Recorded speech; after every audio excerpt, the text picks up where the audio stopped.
Hello. Liz and Gus, correct? Yes, Liz and Gus. Just to let you guys know real quick, I record like my training and consultations to put up to educate people. Okay? So I was just reading over your consultation for Finn 20-pound terrier. Did I pick that up? Yep. And then dog reactive. Yes. Okay. And you worked with 2 trainers, one in-home and then at Urban Pooch with the Reactive Dog class.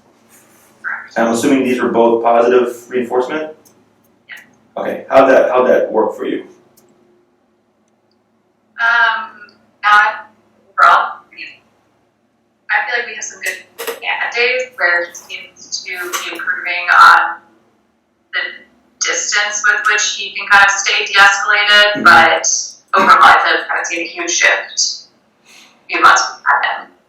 Would you agree? Yeah, like his physiological sort of response with the hackles and deep breathing and like is still there.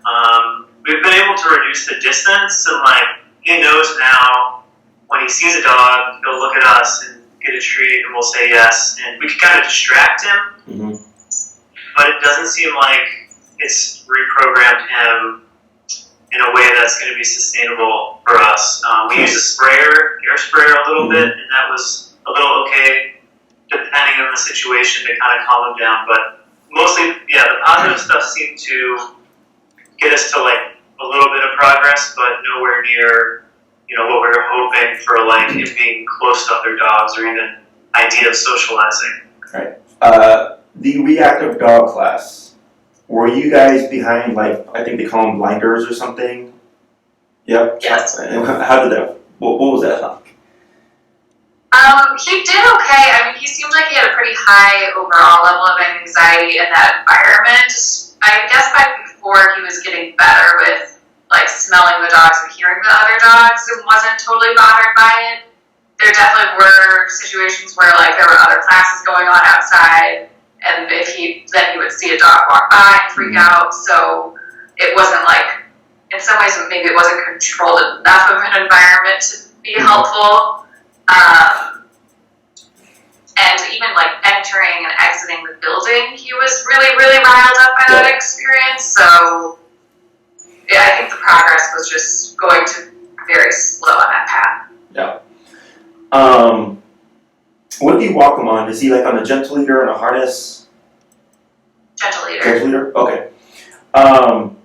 And let's say he blows up, he's full reactive.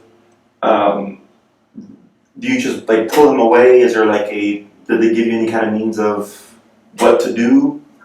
We're walking with a treat when possible. I feel like when the two of us walk it together, we're way more successful with that, just because there's 2 people who can kind of manage him at the same time. Sure. When I'm by myself, sometimes I feel like I'm not reacting fast enough to a situation to always even like grab a treat and do lure walking, so I'm just like dragging him away from the scene. Yeah. Okay. Trying to create one.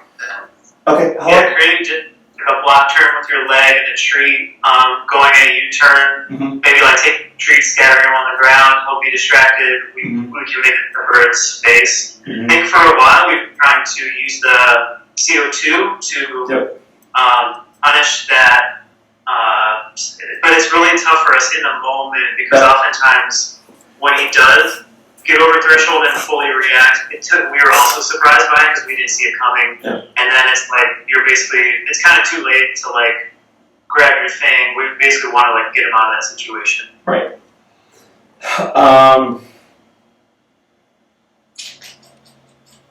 Did you guys do any research on me before reaching out? Yes. Okay, so you know what I'm about and how I train. Okay, cool. That's always one of the first things I ask because I'm going to explain how all this stuff works, positive and the limitations and everything. And they're very anti guys like me, trainers like me, because we use aversives. Okay. So with positive only, it is just unrealistic, completely. All right. When I use positive, I love positive reinforcement. I use food. For my puppies under 6 months, it's great for like potty training, crate training, real simple mental development, learning skills, and stuff like that. And puppies can actually be trained to a very high degree, but most dog owners, they're not needing that from a puppy, right? They just want to enjoy their puppy while they grow up and all that stuff. Hopefully their puppy's a good dog, it grows into a good dog, and then, because most people's definition of good dog is not aggressive, doesn't jump on people, doesn't bark that much, it's one thing if it barks when someone knocks on the door, but that's like alert, so people like that, so security. Doesn't pull a whole lot, and they can sit and give paw, and do real simple stuff, right? That's people's most common perception of a good dog. And I've had people have dogs just like that. They're like, yeah, like I didn't really even train them that much because it's a good dog, like not aggressive. Like that's like the baseline, right? Mine is far past that in terms of what a good dog actually is. I want a dog that doesn't pull. Also, with jumping, I don't ever want jumping because I've had dogs knock over older people and they break bones. I've had dogs knock down children and they hurt them. I had one of my clients actually right now broke his shoulder because his dog pulled so hard, and he's a completely friendly dog, And then, so most would seem like, oh, but they can't do any harm. But yes, they can if they're not trained well, right? And then we have our reactive dogs. And that's typically where people are like, oh, we have to fix this because we don't want, this is a liability, it's embarrassing. A lot of my clients get anxiety because they don't know when the dog's going to go off because they turn a corner, or if they live in a building with the elevators, and they're just sitting there waiting, like, I hope there's no dog. I had a lady that used to go down like 20 flights of stairs, up and down, every day, because she did not want to go in the elevator. Yeah, it was crazy. So I get it, right? So when it comes to positive only, the ceiling is low. And I tell this, when I used to do puppy classes, I tell everybody, I set the bar real low. I'm like, this isn't anything amazing. This is real basic foundational stuff. Just to get your puppy developed mentally, to help reinforce things that you like. It's terrible for things that you don't like. Like in your case, if he sees a dog, you're trying to redirect him via food. But if his stress levels are too high, he's like, screw your food, man, I want to bark at that dog, right? So then, when it comes to that, I'll tell everybody, at 6 months, your dog is capable of doing what I call big boy or big girl training. Then you come see me, unless I see it's a puppy that has very clear behavioral issues from the get-go. Because it happens, I've had a few puppies from 2 months old already biting people with intent to do harm. Right? So this does happen. It's not common, but it happens. In that case, I go, okay, we're not going to waste any time with this little kid stuff. We're going to come in and we're going to start getting that behavior addressed now. Because once he's a year old, then we have a bigger problem. Okay? So with the positive reinforcement, like when you have the blinders, like what are you going to do? Hide behind a car every time you see a dog? Right? It's not realistic. And then if your dog goes past threshold, as they put it, there's no real means of getting them back until the stressor is gone. And then the dog's stress levels go down, but they're typically what we call in an alert stage, right? He sees one, then he's like, where's the next one? A lot of times. So that's where aversives come into play.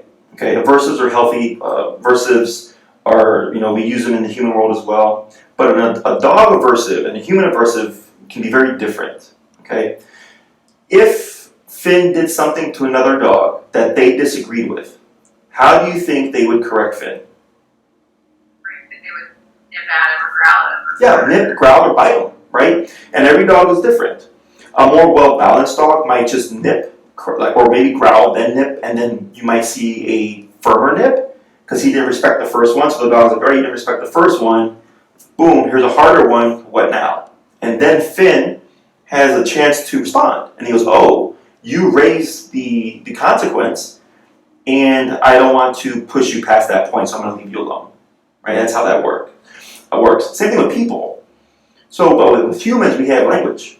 So if someone's making you uncomfortable, you can say, back away, leave me alone. Right? If that person keeps pushing, then it comes back to you to decide, okay, now I verbally warned you, and if that person starts to escalate and become more abrasive or more physical, you may respond back with physicality as well, right? And it may escalate to a full-on fist fight until someone's on the ground, and then it's done, right? That's how dog. That's dog.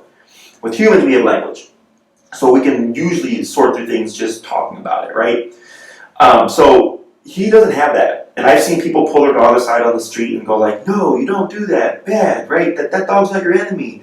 And I'm just like, your dog has no idea what's coming out of your mouth right now, right? It's like that Rush Hour movie. I don't understand what's coming out of your mouth, right? It's the same thing there. What he needs is structure and discipline, okay? And this is where the aversives come into play. And when we talk about aversives, people tend to think Punisher, right? And I stay away from the word Punisher simply because of the connotation it has. And the words are very strong, and it creates this image in people's minds, right? So I use corrections. That's the word that I use, right? So if the dog's blowing up, I'll say correct your dog. Because when people think Punisher, they start to think yelling, over-aggressive, or over the top. You know, it's got like this negative energy connected with it, as opposed to just correct your dog. Right? And the correction could be a high correction, like it could be a very firm correction, but how it is represented to the person in their mind is different. Okay? So the first thing when we deal with reactivity is, I'm assuming he pulls on the leash. Yep. A fair amount. Yeah. So that's typically the starting point for reactivity. Okay? And if he's coming out of the house already in alert mode, then it's even prior to that, right? You say he's on a gentle leader, correct? Yeah, okay. So you come out, he's in alert mode, and then he's pulling, and the gentle leader, even though it doesn't give him the full power to pull, because it turns his head, it alleviates some of that. Here, he's still going, right? Mentally, he's still going forward. He's just not physically capable of doing so because of that turn, right? So if he's already in that state, and he's at like a level 3 out of 10, and then you see a dog, and then he just jumps to, 5, 6, depending on what the threshold is, and then full-blown 10, then he's just gone, right? Is the first thing I do with reactive dogs is leash walking, okay? My style of leash walking is if I take 1 step, the dog takes 1 step. I take 5 steps, the dog takes 5 steps. When I stop, the dog automatically sits. This is no treats, completely slack leash, and I don't care what the environment is. I don't care if there's a dog crossing the street. I don't care if there's a dog in passing. I don't care if we're walking through the farmer's market. The dog is glued to my hip, okay? And it sounds very complicated, and it sounds like it's going to take a lot of work. It's easy, okay, because of the tools. So now if I have that degree of mental control, and he sees the dog, the theory is he doesn't go beyond or doesn't go to the next step because he's more worried about me than he is about the dog. Okay? Because I've built such a focus. So I become the center of his world, essentially. So then he's like, all right, there's a dog there and I don't like him, but you're more of a concern to me than that dog is. So I'm going to just behave myself, right? Nothing happens. Oh, cool. I don't have to bark and lunge at dogs. And then we just keep walking. Okay? And I don't like to use words a lot in training because people fall too much on words. It's just complete silence. It's us, the leash, the training tool, and the dog. Okay? We do incorporate words, but I like to train everything, no words in the beginning. Okay? So we see what does that fix. Right? So think of reactivity as a spectrum. There's human reactivity, dog reactivity, reactivity towards other reactive dogs, and then like sudden run-ins, like when you turn a corner, there's a dog. Right? Human reactivity is the easiest to address, okay? Then dog reactivity, not dog reactivity, dogs, like walking past calm dogs or excited dogs. And then other reactive dogs, or just turning into a dog, is end of spectrum, okay? Because for him, it's easier, if the dog's not throwing any threat at him, there's nothing to be threatening back to, right? So that's typically easiest for them. Doesn't mean we won't get this done, it just means that it'll take longer, because the other issue is, if the other person's dog's being reactive, they're embarrassed too. And they want to leave out that situation as well. But you're like, no, this is great, I want to work with my dog, right? But if he's still being reactive, and they leave, now you've lost that moment, right? Because he thinks his reactivity got them to leave, so it reinforces his behavior. Where ideally we want him to de-escalate during that context. Okay, so as the dog's passing, if he blows up, I want to shut it down, so then he's calm and the dog goes. And even if the dog's being reactive, so the last thing he remembers is, oh yeah, there's a dog lunging and barking at me, but I ended up just being settled and nothing happened. Right? Then the hardest one is turning the corner and seeing the dog, right? Every case is different. I give people answers for all these contexts because I know what real life to the average dog owner looks like when they're walking the reactive dog. And there's no right or wrong approach. It's just what's going to make it happen, okay? And because you can't plan for that, it's usually at the very end of the process in terms of your progress, okay? So when I come in and I know you have a reactive dog, I go, first thing we're going to do is leash walking. We teach it, ideally without other dogs, to make it easier for you. If dogs happen, it happens. I work you through it, okay? And then I tell you, this week, do your homework and tell me if you see any differences. I come back class 2, how'd it go? Great, Jesse, he's 50% better. I go, awesome. Now we just have the other 50%. Where did you see him become reactive? There was a dog that lunged and barked at him when we were walking. There was a dog that was closer than 5 feet. But he's been fine with dogs, past 5 feet. I'm like, okay, cool. That's progress. Now we're going to make these tweaks, and now this is how we're going to close that ending gap of the reactivity. Questions so far? Can you describe, when we do the leash walking, where are you physically in conjunction with us controlling the dog? Okay. So leash walking part. Right. So where? So I work. And there's some things are weird now because of COVID, which is why we're doing this. Is I've been meeting with people at a park, right? Oz Park is nice because it's really big. There's a lot of paths. There's also dogs, but I know where the people hang out because I've been at Oz Park so many times. I know where people take their dogs, right? Currently, what I've been doing is verbal instruction, right?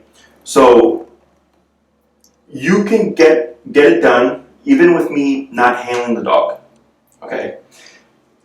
It's going to take a little bit longer for you to figure out what to do because you're not going to have a visual, okay? And I'll explain what I'm doing to help people with that as well, right? So I'm there with you. If I see a dog coming, I'll tell you, do this, and do this. I'll give you the instructions, right? If the dog goes up, it's no big deal. You just contain the issue, and then we teach you how to settle. It's hard because I know people want the end result, immediate, right? But there's so much knowledge behind that it's we take little chunks at a time. But they're big enough chunks where you'll feel okay, cool, I can do this. This is easy. It doesn't take 2 people, okay? You don't have to worry about both of you being there to have the greater success. You don't have to worry about food. You just need your dog, the leash, and the training tool that I'm going to tell you, talk about more, the e-collar, okay? In COVID, would you be handling the dog, or is it still the same instruction? Yeah, it's you guys. Yeah. No, it's you. Yeah. Okay. What we found, he's very shy with new people, so what we found with the other trainer is that even her presence, along with us in walks, would have a suppressing effect on his normal behavior, and so we would get really good results, or we saw the good results early on, but they were kind of false positives because he was altered because of her presence, and so we were hoping that you would say something like that, where you'll be around, you can verbally coach us, but he feels like he's mostly being himself, because that's where you're going to see, where we're going to be most confident that he's reacting like he would just with us. Correct. And if needed, I can bring one of my dogs, right? Let's say, even if I'm 10 feet away, let's say for whatever reason I'm getting his attention, right?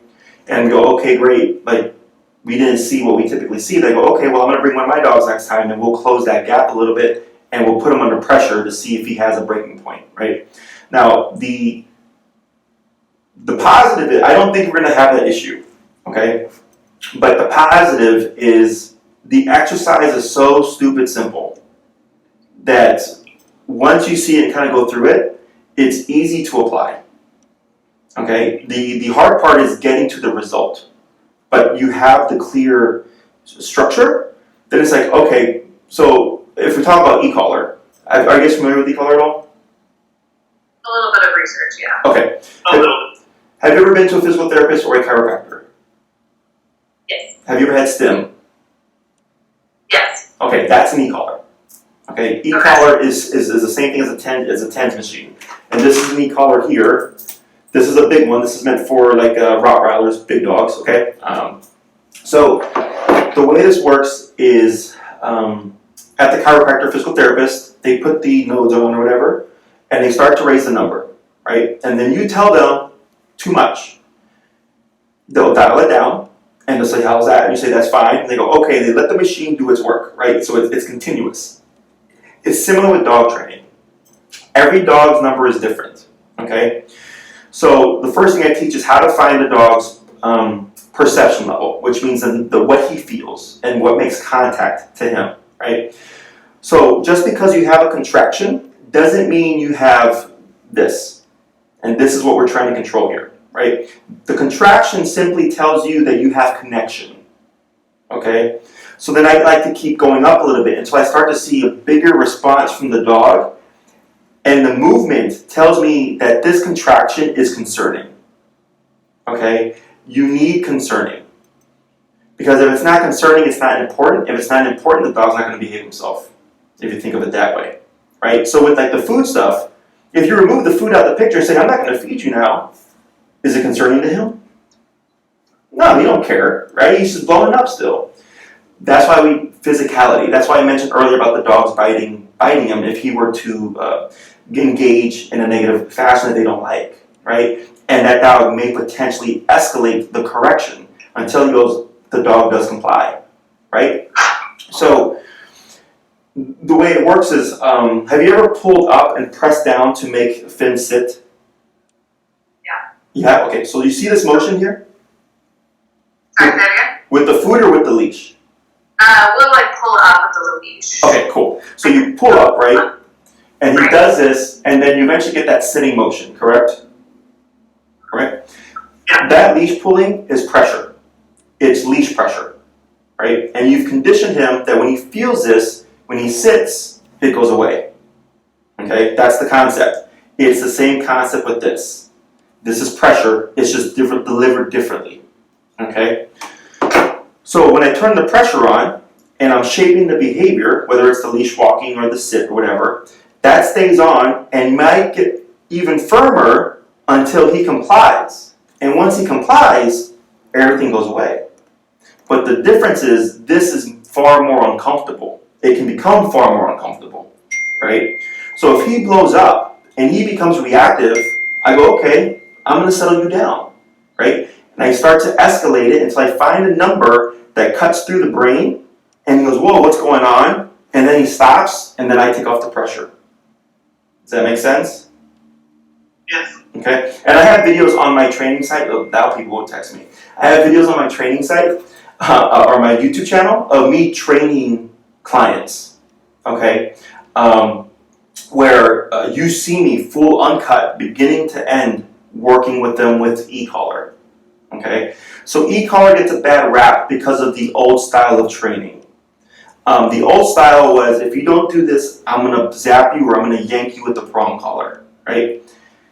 It's training's come a long way since that. The problem with that method is it requires the dog to understand, or by definition, what they're being corrected for, right? So if my mom said, go to your room, and I did not go to my room, and she spanked me, and then I went to my room, I understood spanking was because she told me to go to my room, right?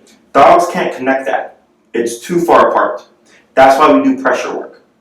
Pressure work helps the dog associate better what the command is that they're being corrected for. Okay, it would be unfair to just come in and start wailing on the dog when he has no idea what's going on. Okay, now behavior is a little bit different because let's say you go to a country to visit for a vacation, and you do something illegal without even knowing that it's illegal there. They would arrest you, and they would hold you accountable for that crime, even though you were unaware of it, right? Because it's still against the law, regardless of you not knowing about it or not. So for the dog, it's kind of similar. Technically, if he's blowing up and being reactive, I can just correct him off the bat and tell him, you're not going to do that, right? Because I disagree with the behavior. Question? Yeah, well, sorry, go ahead. No, do you have a question?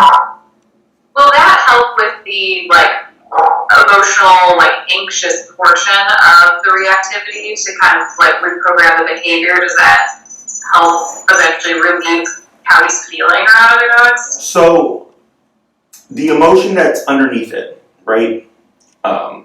That's if he is what we would call an anxious dog. It's like he's constantly on edge, and then the sight of a dog just puts him over threshold, right? Is in the beginning, what you're going to see is what looks like more anxiety, okay, or more stress. That's normal, okay? The reason is, if I'm walking with him and he sees a dog and he becomes reactive, that's his stress response. That makes him feel better, right? If I start to get him under control, or when I start to get him under control and he's no longer allowed that outlet, now he's under more stress. Because he's going, here's the dog. I know if I blow up, there's going to be a consequence. I don't want the consequence, but that still stresses me out. So now he's got two stressors. Do I blow up or don't I blow up? Right? So then you're seeing there, you might see the dog panting and shaking and salivating, their eyes are bulging, and then the dog passes and nothing happens. And the dog goes, oh, that wasn't so bad, because it's in here. Okay, he has to learn how to accept it first. So it's going to look ugly. It may look ugly in the beginning, right? But eventually, once he learns the game, he's like, oh, okay. As long as I don't blow up, no problem. We're good. And that dog does nothing to me either. He's like anticipating threat, essentially, right? Because in his world, it's kill or be killed. That's his thinking, right? And when you walk down the block, you're passing by neighbors. Right? You know that they each have a house within your neighborhood or apartment, whatever. He doesn't. He's in a very black and white world, and you represent a territory when you walk with your dog. So it's like when you pass by another person and their dog, they're another territory. And that's where the conflict starts to happen. Does that make sense? Yeah, people, because we're so used to coexisting in such a closed environment, people don't think that way anymore. So interesting enough, those that live out in a more rural area, where the houses are miles apart, they don't greet for closer than I think like 20 to 16 feet. If you greet any closer than that, it's considered threatening. But in the city, because you're so used to being boom, boom, boom right next to each other, it's commonplace to just pass by a person within a foot or two. So he's in that rural kind of like, okay, we're a territory, they're a territory, and I want to protect us because it's kill or be killed in my kind of world, He doesn't understand that there's laws that are protecting him and that you were there. Does that make sense? Yeah. Okay. Other questions so far? I think so.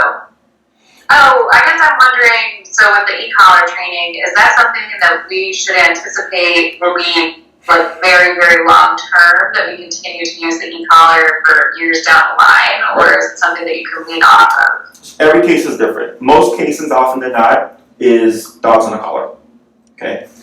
And the reason is, your dog is reactive. You're proactive and reactive. You can decide one day, I want to learn how to play guitar. Go on Google, find a guitar teacher, and take lessons, and then decide to practice or not practice. Right? You're proactive in that sense. He's reactive in the sense of what's going on in the environment. Okay? So what that means is, because this is the most common question I get, is people are expecting if they teach their dog a skill, that the dog will just be a good dog. Right? If we look at humans, we have prisons, cops, judges, and jails, but people still commit crimes. You see that? So think of the e-collar as like your cop on a collar, if you will. Right? So this just means that he would have it when you need it. It doesn't mean you're always using it. It doesn't mean that every single day now, once you start it, you have to use it every day to stop him. My ultimate goal is always get the dog to pass by dogs, no reactivity, with no needing to press the button. Okay? But he's behaving himself because he understands that the cop is there. Right? So if we look at people, you guys drive? Yep. You been on the expressway? Yep. Expressway is like 55, 60 miles an hour. Like how often do you see someone actually going 55 or 65 miles an hour? Right? Yeah, there's a cop there, exactly. Right? So there was one time where I was going to Skokie for a client visit, and I saw what looked like a squad car. So I was like right parallel to the car, right? And then all of a sudden, cars start whizzing by. And I was like, man, these people are ballsy, like they're gonna get a ticket. And they just kept going. And I was like, what's going on? And I turned and I looked, and it wasn't a squad car, it was a college campus security. So once I realized that, there I go, right? It's opportunistic behavior. Okay, so that's your dog. He doesn't take the skill and go, hey, thanks for teaching me how to handle, like walk on a leash and sit and not go bunkers. I'm going to choose to do that now. He doesn't do that. He goes, okay, you taught me not to blow up, but can you make me not blow up? Okay? Just like kids. Kids are the same way. Right? If one parent lets the kid get away with stuff and the other parent doesn't, the kid will behave with the one parent and not so much with the other parent. So that's the thing. So it doesn't mean you're always, it's present, you have it. Okay? Because the other thing is life's not perfect. Right? This is why positive falls short, because if you turn that corner and there's that dog, you don't have a means of getting them to settle. We at least, if that happens, we have the means to get them to settle and then enjoy the rest of the walk. Does that make sense? Yeah. Okay. Other questions? Like eventually introducing him to other dogs, is that feasible? Yes. It's like just a reality. Yeah. Yes and no. Okay. So just because a dog is reactive doesn't mean they're aggressive. Okay. Sometimes dogs are reactive because they're too friendly. This is very commonplace with puppies. Like puppies, they're lunging and barking because they're frustrated because they want to play with the other dog. But then the owner keeps the puppy away for so long and keeps pulling the puppy back that it creates a negative association, which can then turn into more aggressive type dog reactivity or antisocial aggression. So if you want to socialize them, the most realistic socialization is with your friend's dogs, okay, or a friend's dogs, because it's controlled context. It's much easier. If you take him to a dog park, let's say he's fine, but then if a dog tries to mount him, he gets really aggressive. But there's a reason behind it, right? So dog parks are, there's so many variables. Sometimes people bring dogs that shouldn't even be there. Like I've seen full on a dog enter and right away there's a dog fight. Like why even bringing that dog to the dog park, right? Or people who haven't trained their dog and they're just there letting them do whatever, being a jerk. So, but definitely with a friend's dog, I have a very when it comes to building trust with another dog, it's like with people. You don't meet someone and then just go I trust you with my life, right? That's something that's built over time, relationships and love and all that stuff, right? Same thing for the dog. So if I have a friend who has a similar dog, maybe that's really passive, I go, awesome, that's a great personality. First thing I work on is just building coexistence and friendship, okay? Building trust, where he's like, hey, I've seen you 20 times, and even though we never sniffed each other, there's never a problem with us, right? And then maybe you start to see curiosity, and then he starts to sniff the dog, and the dog sniffs him, and there's no problem. And maybe they're just hanging out. They're not playing, but they're just hanging out. Because people's concept is, I want my dog to play with other dogs. Right? That's what they think means social. That doesn't mean social. I don't say hello to every person I see at Target. Okay? I don't shake everybody's hand, especially now, right? Especially now. But I'm still social. If someone asks me a question, I would oh sure, it's down that aisle, right? Or if I stopped and wanted to strike a conversation with someone, I may. And if that person said no, doesn't mean they're antisocial, it just means they didn't want to talk to me, right? Same thing for the dog. So it's much more realistic when it's controlled context. Not saying that you can't get to a dog park, but then we want to start doing muzzle training and all that stuff. So both friends, and they both have pretty chill dogs. One of them's a puppy, and that's what we really want to make sure we can get to. Or that's already, that's a pretty far distant goal. Maybe it should be or not, but so we have the context and the place and a couple dogs in mind, and they're pretty relaxed. Good, yeah. And I'm not saying don't shoot for it. I always shoot for 110%. Because the more you shoot for, the more you're going to get. A lot of people cut themselves short because they're not expecting to get that much progress. you know? And then I come along and go, okay, like this is what I could expect, and this is realistic, and this would be great, but probably unrealistic. And you'd be surprised how many people get to that point. They're like, I never thought that this would happen. You know, and I actually, on my YouTube channel, this lady had a little Shih Tzu. His name is Pip. He's a very cute little dog. He was dog reactive, and she couldn't have dogs come over or anything like that. We did a couple of training sessions, and then I showed her the exercise on how to socialize and all that stuff. And he actually attacked her friend, or one of her relatives, lab puppy, I think it was. And the puppy wanted nothing to do with the dog because he got her pretty good, right? So then they did the training session, or we did the training session. She left and she replicated it with her friend and her puppy, or the relative or whatever. And she came back like, Jesse, it was awesome. Like they were sitting next to each other and we were taking pictures and all that stuff. It just it requires like just building that trust factor. It may not be as instant as in that case, but with it, when it's a friend, you know you're going to see them repeatedly. And that's what builds that relationship. Okay?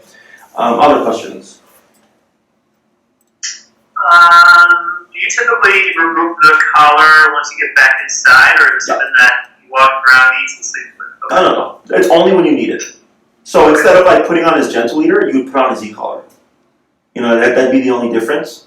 Now I've had some clients that will like just run out for a quick potty break and, you know, bring their dog back in. I'll tell them that's fine. But I've also had people with reactive dogs, and then they just go out for a quick 30-second potty break, and then a parade of dogs come by. Yeah. You know, then they're like, and I'm like, well, it's up to you if you want to deal with that. But my thing is always that just have the control. I'd rather have it and not need it than need it and not have it. Other questions?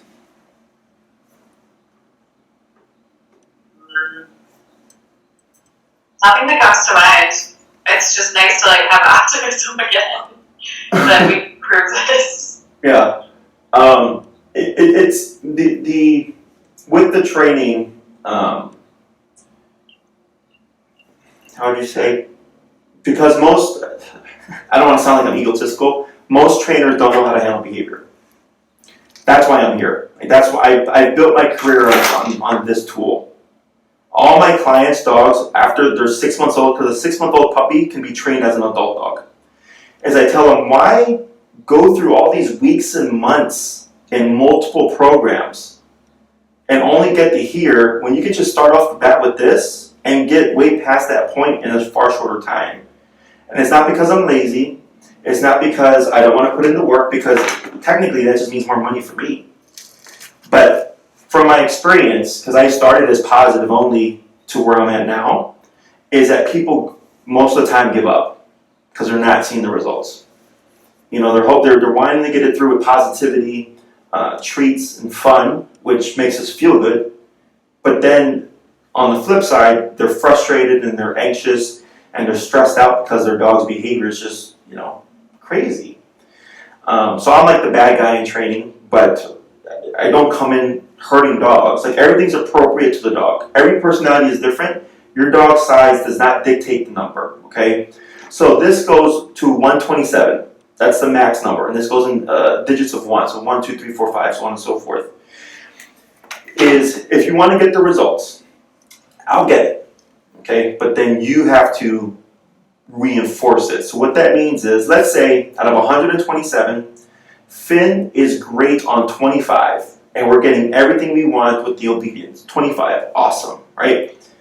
But then he sees a dog. Now his brain goes elsewhere. And maybe you have to go to 80 before he stops the reactivity. Okay, so that's a pretty big jump. And then we go back down to 25. And I come back the following week and I go, how'd it go? And you're like, Jesse, it was terrible. Tell me what happened. Finn was very reactive. How high did you go? 35. 35 is not 80. You're too far apart. Does that make sense? And it's gradual. So you're not going 25 to 80. You're not just making that jump. 25, 30, 35, 40, 45, 50, until we get there, right? So he's getting plenty of opportunity to settle himself. It's just you're needing that higher number to cut through that reactive mindset, to finally get the attention back and go like, oh, okay, like I don't want to do that. And eventually, if every time he becomes reactive, I have to go to 80, what ends up happening is that 25 to 80 gap of escalating is worthwhile for the dog.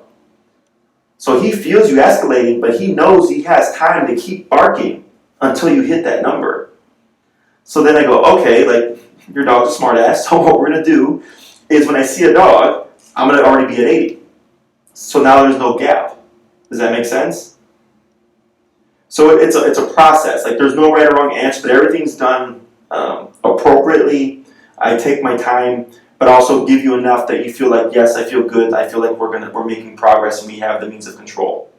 And then as you get more comfortable, he might do great with the approach. We might not even see reactivity once we teach him to walk my style. But I don't know how it's going to work until we're actually, out there dealing with it. Okay?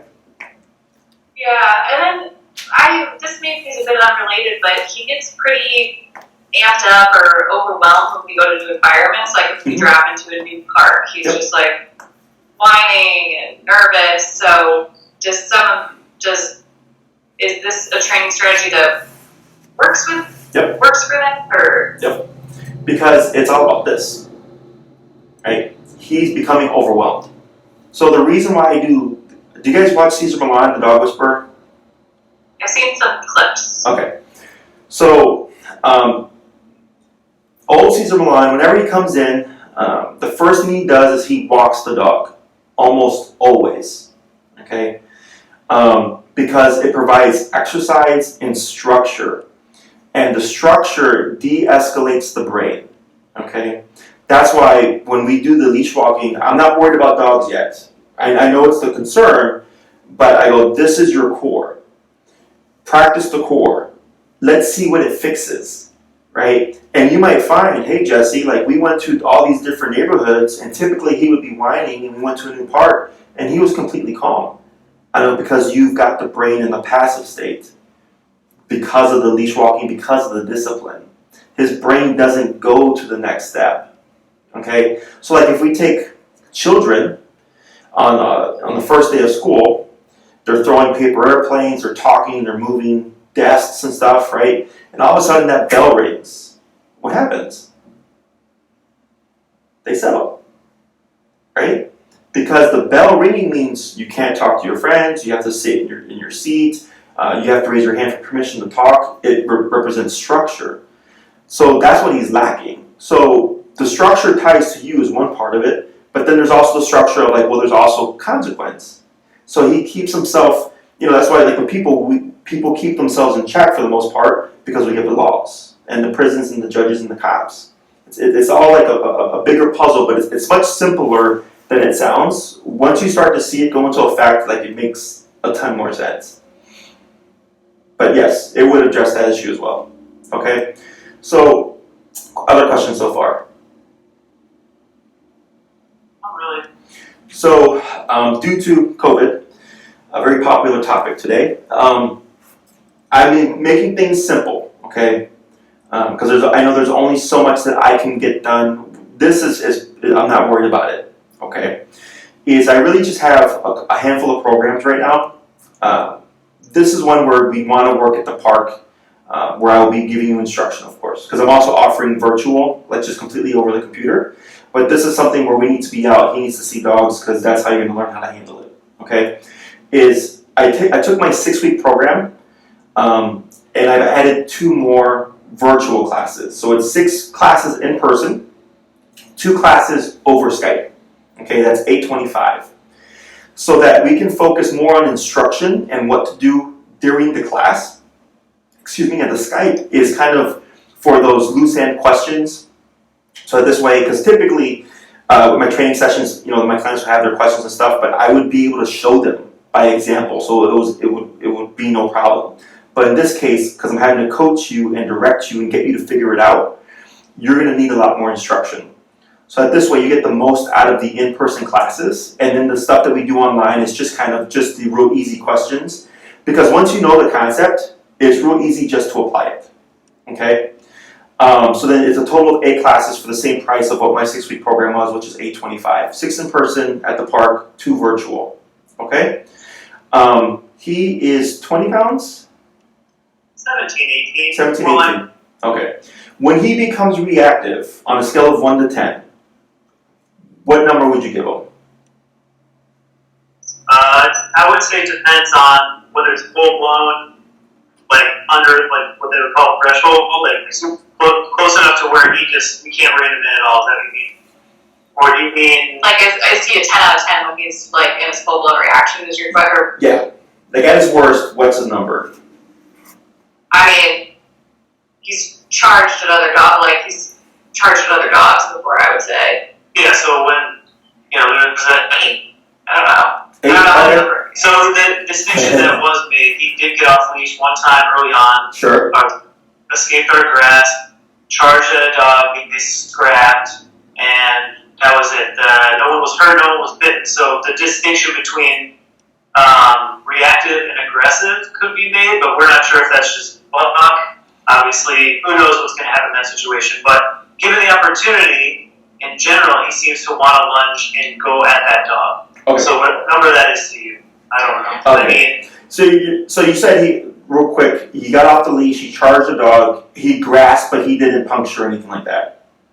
It wasn't even, nobody punctured. There was like barking and nipping and scuffling back and forth, Yeah. but nobody bit each other. Yeah, so I think your age is probably an accurate description. Probably like 6 to 8, okay? The reason why I say that is, if a dog is aggressive and gets off the leash with the intent to do harm, it's gonna bite, right? Yeah. What's happening is he's overwhelmed with stress. He's not thinking clearly. He had the opportunity, so he's already in this pulling state. And then once the control is released, he's just already in that momentum, right? But then he gets there, and he's like, oh, well, I'm still in this state, so then there's this going on. But if he would really wanted to like put a beating on the dog, he would have just boom, right? That would have been the 10. So I'm guessing he's probably at a 6 to 8, okay? So you have a couple of options for the training collar, okay? The difference is going to be the output. So here, I think this is the size. You see the size of this collar here, right? And okay, you see that the difference in size there, right? So this one's clearly smaller than this one. This is a lower power collar. This is meant for his size, 35 and under, okay? There's one that's meant, this is for the big boy collar, but it's the same size, but it's less power. It's meant for 70-pound dogs and under, okay? The reason why I bring this up is you want to think about worst case scenario, okay? With the smaller collar, it's appropriate to his size, but I'm not worried about the physicality of the dog. I'm worried about this, okay? Size of dog does not matter. It's all about the brain. So there was a Frenchie who was like 20 pounds, 25 pounds, who was on a 70-pound and a bigger collar, okay, because he was that crazy. And when I talked to the owner, I'm like, I know it sounds crazy, but please trust me, your dog is a lunatic. You need more power to cut through this, okay? So he's either the low power one, or if you want to have what I would call security, and know, like, you know what, we have the power here that we don't have to worry about if he can override the collar, because it can happen, okay? It's like when a person gets in a fist fight, your adrenaline's pumping, you're not feeling the punches until post-fight, right? Once you recover and your adrenaline dips down. Same thing for the dog. When he's being reactive and he's in that state, that adrenaline's pumping, that he may not feel the lower power collar. So it's nice to have the higher power one, because I know, like, I'm gonna get you to cut the crap. It's just what's the number gonna be, okay? You have both options. I leave it up to you, okay? My suggestion is always just pay a little bit more so you have it and you don't need it, okay? And we might find that he's doing super well with the collar and then you didn't even need the extra power. You can always, sell it on eBay and then buy a new one or whatever. But in the beginning, the last thing I would want is we're in the session, we max out the collar, and he's just like, nope, I'm going to keep doing what I want to do, because it can happen. Okay? And Maria would send you this information. The difference in price is one is $237 with tax, and the other one is $287 with tax. Okay, so it's $50 difference. They're both waterproof. One's a half-mile range, the other one's a 3/4 mile range, so plenty of range for the standard family pet. It's an investment, but they last a long time. I've had my collars about 8 years, 7 to 8 years. No issues other than a battery, the rechargeable battery, so my battery died out, I replaced it, it was good as new. Okay? There's cheaper things that you'll find on Amazon. I felt them, they're garbage. They either crap out within a month, or I had a client buy one prior to a consultation, and I felt it 4 out of 100, and it made my hand jerk up. And for 15 minutes, I could feel like a weird feeling, right? I told him, get rid of that, we're not using that, invest the money. There's other ones that are better, but mine goes 0 to 127, so I can fine tune it 32, 63, 47. Other ones go 1, 2, 3, 4, 5, and that's it. Okay, so 5 and 127 are the same. Is the range of numbers the difference on those, or is it a multiplier in terms of so do they both go to 127, or does one just go to 200, or do they both go to 127 and it's ramped up with an X multiplier? Right. So it's there's more output in the bigger collar. So the same number for both collars, one just feels more. Correct. So like for the weaker one, you might need 40, but with the other one, it might be 20 for that same level. Yeah. Okay. So it just gives us more wiggle room and gives us more to work with. Again, it's personal preference, and we'll send you that information. I've been using these collars for years. I've again built my career on this particular collar. I don't get any cut from it because people always think that I get some kind of money from it. Like, no, they're just a good quality collar. I've used them for years and I trust them. Okay? Require people to feel the thing on their arm or their Yeah. on the butt. During the consultation, if we met in person, I would have you feel this. But that's why I use the physical therapy or the chiropractor as an example, because that's what it is. So here, I'll display on myself here. Watch my thumb. So I can already feel this. Okay, I'm quote unquote shocking myself. I'm at 19. This is 25. Can you see that twitch? It's very subtle. Yeah, right. Go a little bit more. There it is. That's 30. It's a bigger twitch. Okay.